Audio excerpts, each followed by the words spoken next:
Hoje eu quero falar de uma heresia que se encontra por trás da decisão de Donald Trump de considerar Jerusalém a capital de Israel. É a heresia sionista dispensacionalista, é o sionismo dispensacionalista. O que isso significa? Por que isso é a base? Por que esta heresia é a base da atitude de Trump? É sobre isso que eu vou comentar neste vídeo agora.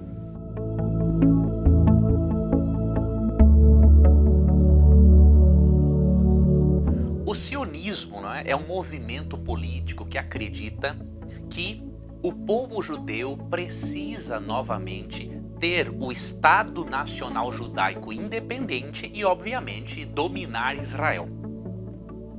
Agora, tem um detalhe importante. O dispensacionalismo evangélico crê que é muito importante a restauração literal de Israel, não é? Para que a igreja seja arrebatada, para que Jesus volte, ou seja, é fundamental para a teologia dispensacionalista, não é? A restauração de Israel à sua condição original. E, obviamente, esta é a crença que faz parte dos adeptos da direita cristã, dos incentivadores de Donald Trump para que ele tomasse essa decisão. Eu não vou nesse vídeo me ater à questão política, eu comentei um pouquinho no vídeo anterior e até indiquei um livro no qual você pode se informar mais a respeito. Porém, eu queria mostrar para você, não é, que a Bíblia não admite a separação entre Israel e igreja, e a Bíblia não admite uma restauração literal de Jerusalém, não é? Como parte do cumprimento profético. A escatologia dispensacionalista, ou seja, a crença nos eventos futuros e do fim do mundo, depende muito desta restauração literal de Israel. A sua condição política, diríamos assim, e teocrática. Porém, eu quero mostrar para você agora que essa teologia, não é, dispensacionalista, sionista, que faz parte dos adeptos da direita cristã e que influenciaram Trump para, de certo modo, apressar o cumprimento das profecias, eu quero mostrar para você que essa teologia não é bíblica. Quais são as razões que eu apresento para você? A primeira razão, a Bíblia não separa, não divide Israel da igreja. Vamos ler aqui o que está em Gálatas, capítulo 3, versos 28 e 29. Aqui diz o seguinte: não há mais judeu nem gentil, escravo nem livre, homem nem mulher, pois todos vocês são um em Cristo Jesus. E agora que pertencem a Cristo, são verdadeiros filhos de Abraão, herdeiros dele segundo a promessa. Eu li aqui na Nova Versão Transformadora, uma ótima versão bíblica e uma nova tradução. E perceba uma coisa interessante, para Paulo, não há mais judeu e nem gentil. Todos aqueles que creem em Cristo e o aceitam como Salvador e são justificados pela fé, são filhos de Abraão. Ou seja, não há separação entre igreja e Israel, não é? E, portanto, pregar uma restauração política de Israel sem que a igreja esteja presente nesta restauração é totalmente antibíblico. Então, a primeira razão, a Bíblia não faz separação entre Israel e igreja. Todos são um agora em Cristo. Segunda razão para você não crer nessa teoria sionista que faz parte do dispensacionalismo. Biblicamente, Israel não pode ser reconstruído politicamente, não é, sem a presença do Jeová Messias ali, com o povo. Então isso é importante. Não podemos interpretar esta atitude, esse decreto, diríamos assim, de Trump, como uma oportunidade para cumprir as profecias, não é, concernentes à restauração de Israel, porque a Bíblia não admite uma restauração política de Israel sem a presença de Cristo. Tá? Então você pode ler, por exemplo, Isaías, capítulo 9, verso 7. Entre outros textos, obviamente, mas Isaías 9, verso 7 diz assim, ó: seu governo e sua paz jamais terão fim. Reinará com imparcialidade e justiça no trono de Davi, para todo sempre. O zelo do Senhor dos Exércitos fará que isso aconteça. Aqui no verso 6 fala de Cristo, não é? É o maravilhoso conselheiro, Deus forte, Pai da eternidade, príncipe da paz. E no verso 7 diz que o reino dele jamais terá fim. Ou seja, a restauração, não é, do Israel de Deus sempre esteve ligada ao governo do Messias. Como o povo de Israel não foi fiel no cumprimento dos seus requisitos no pacto, no concerto com Deus, se tornou inviável a restauração, né, de Jerusalém. Quando isso ocorresse da perspectiva bíblica, o Messias estaria presente. Então, uma restauração agora de Jerusalém à sua condição original como capital, não é, israelense, ela é totalmente irrelevante, porque à luz da Bíblia, para que isso fosse relevante no passado, não é, o Messias tinha que estar reinando. E Jesus, obviamente, não voltou. Um outro aspecto para negarmos a heresia sionista é de que Jesus interpretou as esperanças de Israel de uma forma diferente. Isso aqui é muito importante. Cristo não designa só a Israel, mas a todos os seguidores espirituais como sendo aqueles que possuem a terra. Isso aqui é importante. E uma outra coisa, Cristo não prometeu para os seguidores espirituais dele Jerusalém. Ele prometeu a terra inteira, o mundo. Aqui é importante esse texto. Mateus, capítulo 5. Vou ler para você Mateus, capítulo 5, versos 3 e 5. Felizes os pobres de espírito, pois o reino dos céus lhes pertence. Verso 5. Felizes os humildes, pois herdarão a terra. O que Cristo faz aqui nesse contexto? Ele aplica a herança espiritual e territorial de Israel à igreja. E diz que agora ele amplia. Ao invés de dar um território para Israel, ele vai dar o mundo para a igreja. Ele está aqui, nesse texto, adaptando o Salmo 37, versos 11 e 29, onde Deus promete dar a terra para Israel. Cristo diz o seguinte, não, agora a terra que eu vou dar para vocês não será apenas Jerusalém. A terra que eu vou dar para vocês é o mundo, é a terra restaurada. É claro que Cristo está dizendo aqui. E se você querer que Cristo é o maior intérprete da Bíblia, você vai aceitar o que Cristo está dizendo, não é? E não o que os dispensacionalistas têm dito. Outra coisa, para Jesus, a restauração territorial de Israel, diríamos assim, não é tornar Jerusalém a capital de Israel. Para Jesus, a restauração territorial é a restauração do mundo para que o mundo se torne uma nova terra. Se você ler, por exemplo, Isaías, não é? 11, 6 a 9, que fala da restauração do planeta Terra, não é? Aqui para Israel, você vai para Apocalipse 21 e 22 e você percebe, não é? Que para os autores do Novo Testamento e também para Cristo, obviamente, não é? A consumação de uma restauração de Israel é a restauração não territorial de Jerusalém, mas a restauração do planeta à sua condição edênica. Quando Deus promete um novo céu e uma nova terra, você percebe que agora os autores do Novo Testamento ampliam esta restauração territorial para uma restauração mundial. E olha outro texto interessante de Cristo. Eu vou abrir para você aqui em João 4, 21, que comprova também que Cristo não prometeu uma restauração territorial em Jerusalém, mas uma restauração do mundo. Tá? Então em João 4, 21, Cristo diz o seguinte, Jesus respondeu, aqui ele está falando com a mulher samaritana, que era, obviamente, tinha algumas crenças equivocadas, mas veja o que ele fez. Creia em mim, mulher, está chegando a hora em que já não importará se você adora o Pai neste monte ou em Jerusalém. E aí diz o verso 24, não é? Verso 23.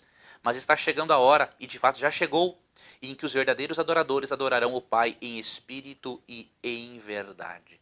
Cristo fala claramente para a samaritana o seguinte: olha, está chegando a hora em que não importa se você vai adorar o Pai aqui, em Samaria, não é? Ou em Jerusalém. Ou seja, Cristo não considera mais Jerusalém como o centro do governo teocrático de Deus. Ele amplia. Não é? E tanto que no verso 23, ele diz que os verdadeiros adoradores adorarão o Pai em espírito e em verdade. Ele está incluindo aqui todos, não é só Israel. Ele inclui também a igreja. Tá? Outra razão para não crermos nesta heresia sionista, que é a base, uma das bases do dispensacionalismo, não é? Encontramos aqui no apóstolo Paulo. O apóstolo Paulo também declara que a promessa territorial não é em Jerusalém, não é a restauração de Jerusalém, é a restauração do mundo. E outra coisa que ele diz, que a essência do Antigo Testamento, né, do concerto entre Deus e Abraão, não é a restauração de Jerusalém simplesmente, é a restauração do mundo para aqueles que, assim como Abraão, vivem pela fé. Paulo faz isso em Romanos 4,13. Romanos 4,13 diz assim: a promessa de que Abraão e seus descendentes herdariam toda a terra não se baseou em sua obediência à lei de Deus, mas sim no fato dele ter sido considerado justo quando teve fé. Veja, aqui ele está comentando lá Gênesis 13, entre outros textos, 13 a 16. E aqui ele fala que a promessa, né, de que Abraão e seus descendentes herdariam a terra, né, se baseou não em sua obediência, mas no fato de ele ser declarado justo. Veja, ele liga aqui a restauração, ao cumprimento da promessa a Abraão com a justificação pela fé em Cristo. Então, em Cristo, as profecias concernentes a Israel se ampliam totalmente. Tá? E aqui tem outro texto que eu gostaria de deixar para você, que esse texto é um dos mais fortes. Aqui em Hebreus 11 percebemos que Abraão e seus descendentes espirituais contemplaram pela fé algo muito mais permanente e glorioso do que a conquista da Palestina. Você quer ver? Para a Bíblia, Abraão e seus descendentes espirituais têm que contemplar algo muito maior do que a conquista da Palestina. Vou ler para você Hebreus, capítulo 11. Hebreus, capítulo 11, aqui poderia se ler os versos 9, 10, 13, 15, 16, mas vou ler apenas o verso 10, por causa do tempo, que diz assim: Abraão esperava confiantemente pela cidade de alicerces eternos, planejada e construída por Deus. Agora o verso 16. Mas buscavam uma pátria superior e um lar celestial. Deus mostra para nós aqui claramente que Abraão não esperava uma restauração simplesmente de Jerusalém, nem os descendentes dele. Os descendentes espirituais de Abraão têm que esperar a Jerusalém celestial. O foco do cristão não pode ser a Jerusalém terrena. O foco do cristão tem que ser a Jerusalém celestial, porque Cristo e os autores do Novo Testamento transferem o foco para a Jerusalém celestial. Eles ampliam. Ao invés de Deus restaurar simplesmente Jerusalém, ele vai dar-nos a Jerusalém celestial. Ele vai restaurar o mundo e depois dar-nos a Jerusalém celestial.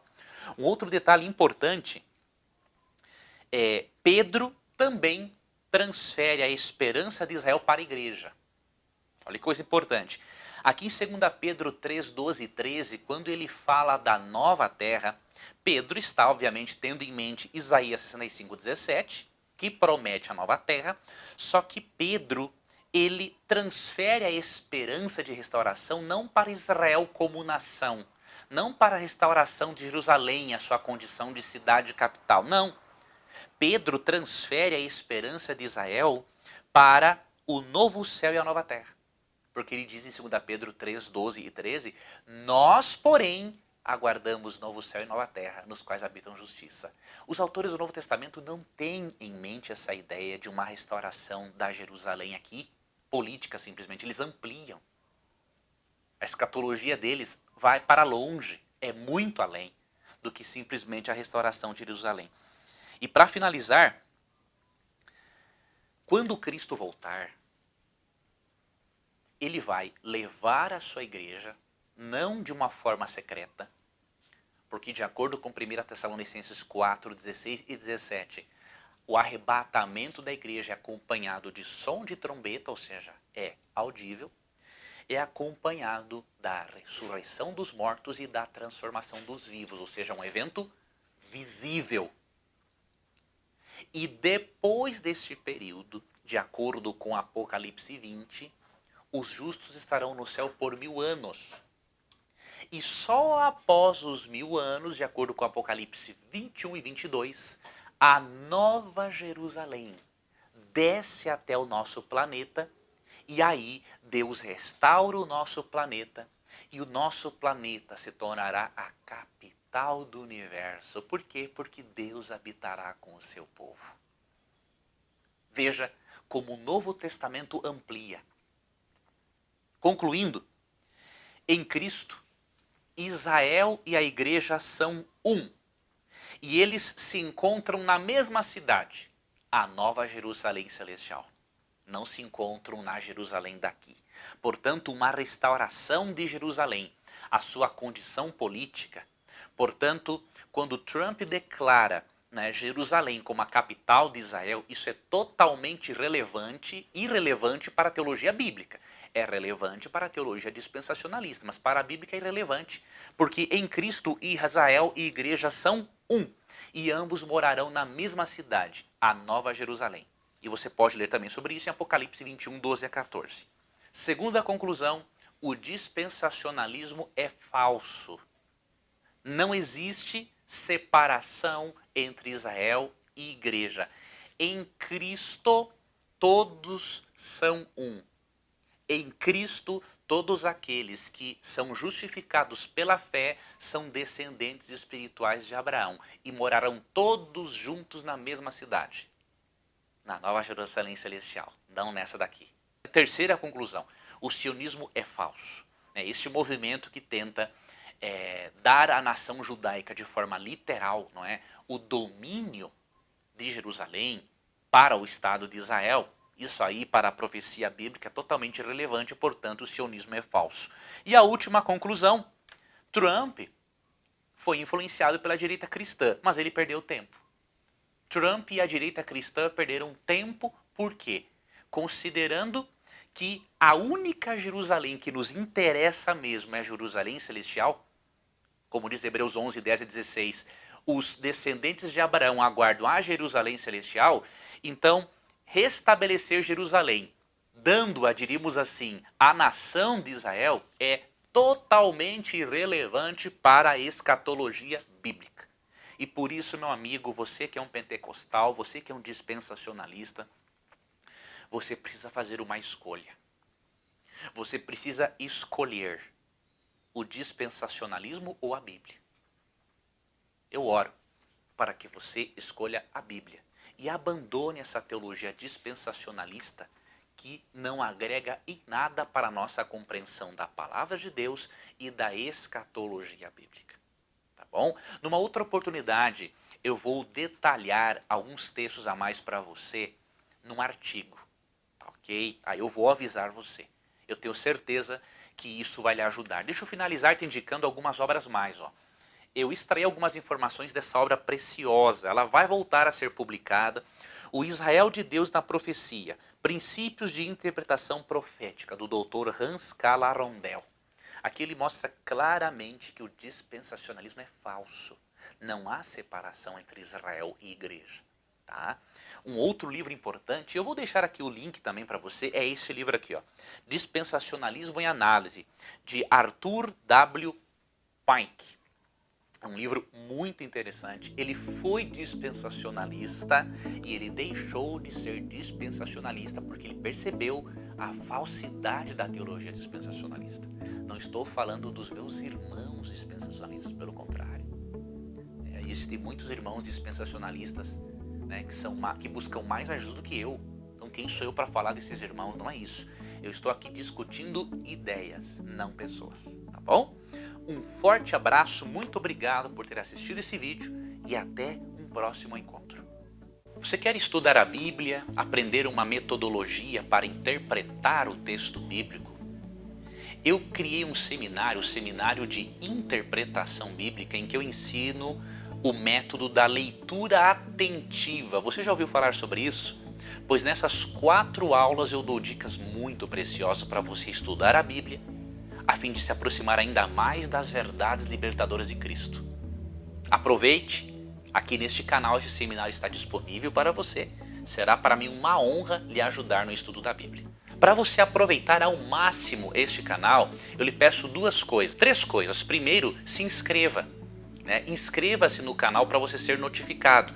E para você ser realmente notificado, você vai perceber que tem um sininho. Clique nesse sininho e sempre que nós publicarmos algo de diferente, que com certeza será muito relevante para você, você será notificado. E o terceiro pedido que eu faço, compartilhe com as pessoas. Talvez você não tenha tempo para mandar mensagens bíblicas para todas as pessoas que você gostaria. Por que não aproveitar as respostas prontas para você enviar para aquelas pessoas que você quer ver no céu e quer ensinar acerca das verdades bíblicas? Tá ok? Aguardo então a você. Vamos trabalhar juntos. Que Deus te abençoe.